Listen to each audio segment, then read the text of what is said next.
had to do a final project. Our final project is we got assigned one particular bird, and we had to record their calls and write a bio on them. I got the ring-billed gull, which was really difficult because they hybridize a lot, and they also group up a lot, so it's hard to pinpoint which individual there is. There was also another student that got the raven, which was they're very elusive, hard to find, and they sound and look very similar to crows. So to an untrained eye, like many of us were in that program, it was really difficult to find them. So for one of our last trips, we got permission from a wildlife sanctuary, specifically allotted for a type of butterfly that was their mating grounds. And we got to go around and we had to write down all the birds we saw and had to be able to identify them based on their call and what they look like.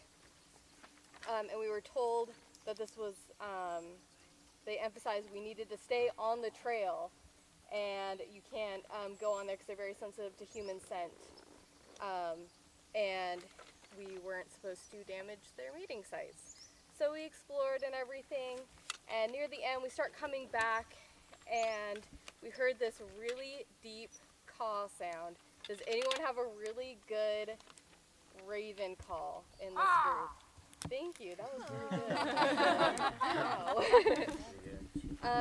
So we heard them overhead and all of a sudden there was 3 ravens flying right above us.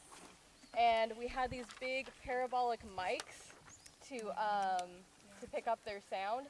So the guy who had the raven started running, trying to catch the sound of these birds. And we were all super excited. And then halfway through him running, we realized he was running right through the butterfly's habitat. Thankfully, no butterflies were there at that time. No butterflies were hurt in that thing, but it is good to know that, moral of the story, we should be super excited about birds, but not too excited, and we should be aware of our surroundings when we are studying birds and bird watching. Does anyone happen to know what the order is that songbirds belong to by chance? Okay, so it's called, the order is Passiformes, which is also called birds who perch. And a really cool fact about them is how they're able to perch on branches without falling off is they have a flexor tendon, which basically clamps down. And the only way for them to release that is they straighten their legs. And so that's why you never see them fall off in their legs. And Passiformes make up about half of the birds. Oh. Do birds ever perch like bats, like upside down? Not the song. I haven't seen any songbirds. I could be wrong, but I haven't seen any songbirds. But I could, not sure. Can you spell Passiformes?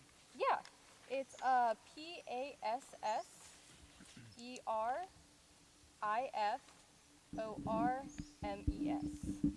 Wow, I spelled that so. And these are divided into 2 suborders, which are sub-aucines and aucines. And aucines are capable of more complex songs. They are considered the true songbird. There are 27 songbird families in Washington State. Of those, there's only one that's a sub-aucine, which is the tyrant flycatcher. And those ones are primarily on the eastern part of Washington. Some examples of these aucines are on these sheets, which are corvids, chickadees, sparrows, and nuthatches.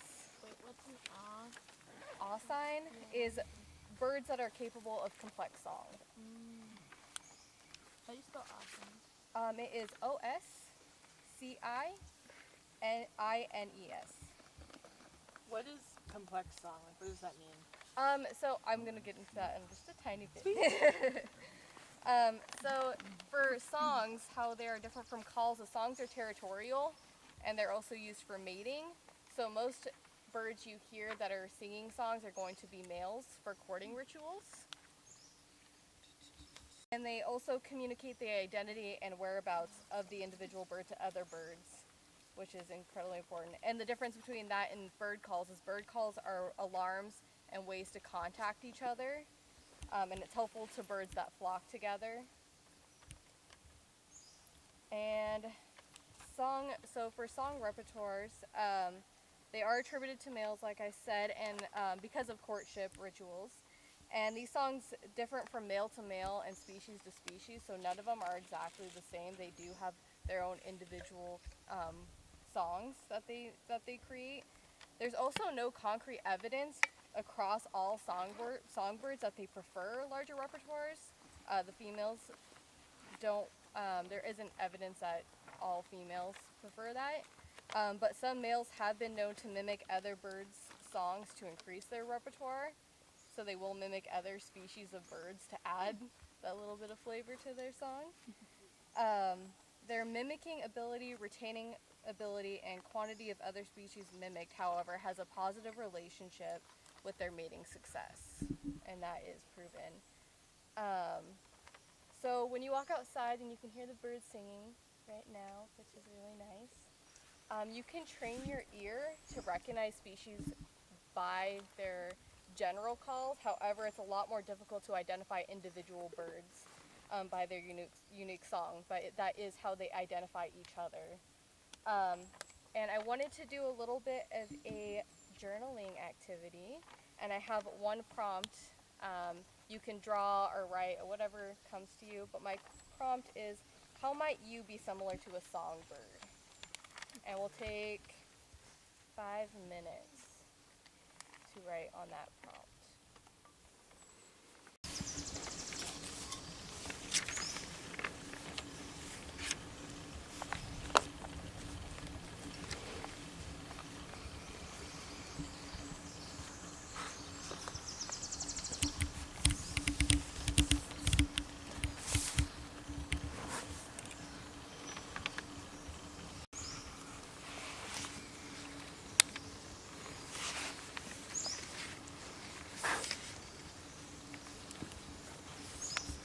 We learn from others. That's a good one, actually. Finishing up my sketches, but I said we both enjoy a good perch and respond well to serenades from loved ones.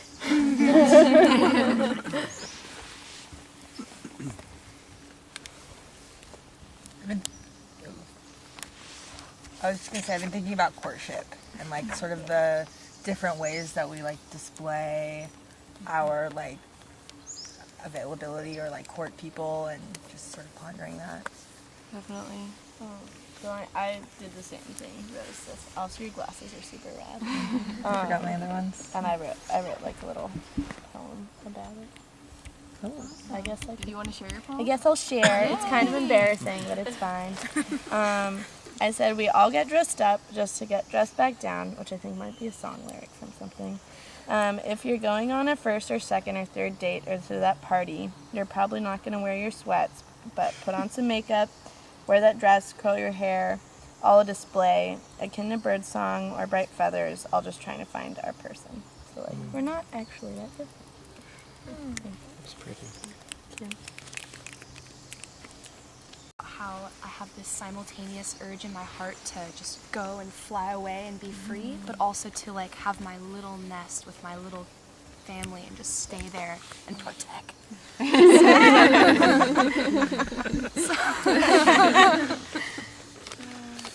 Yeah, there was one more question I wanted to do, but I wasn't sure how to integrate it. But I was wondering too if the beauty of birdsong elicits the same kind of emotions that humans get when they listen to songs. I have done some research on how different music affects plant growth, and there's a lot of interesting relationships between how different bird songs will stimulate different sorts of growth and like different compounds in trees, which is cool. That's awesome. I like think Go ahead. that like if it's a human listening to bird song, it's also gonna be really different than a bird listening to bird song.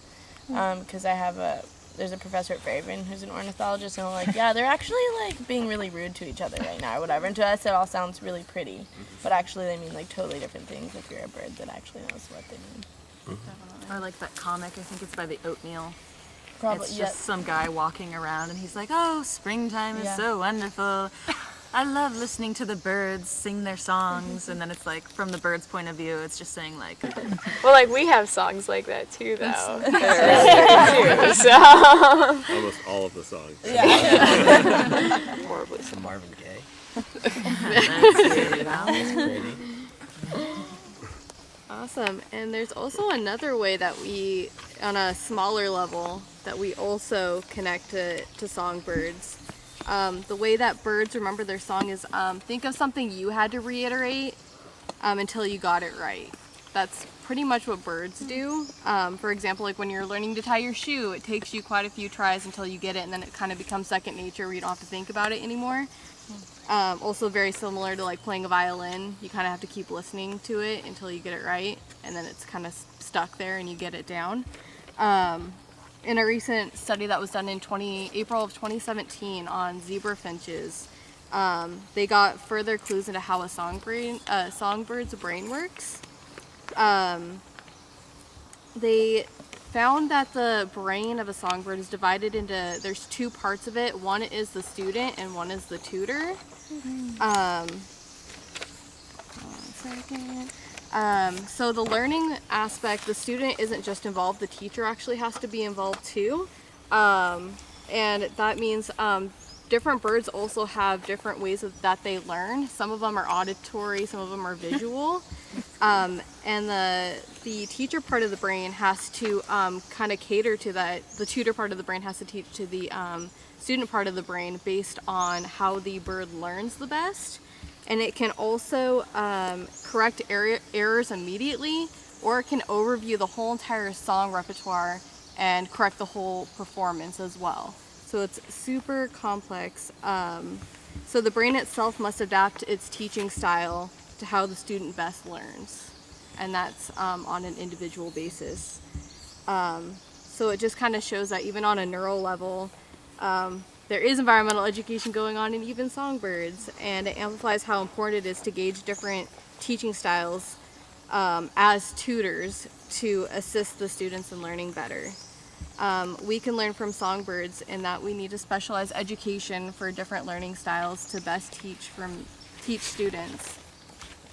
And that is my presentation on songbirds. Are there any questions or feet forward? Yes. I have a question. Did you end up looking at all at how they make such complex songs? Or learning about that? I just, mostly the ones that I researched were mimicking a bunch of different birds calls, like for corvids and stuff. I mean physically though. Oh, with their, I know what the vocal cord is called. I know they have a really developed one, but that was about as far as I went into it. Yeah, I think it's called pharynx. Yes, Yeah, that's it. it's like almost like a double vocal cord. And they have a super developed one too, compared to a lot of species.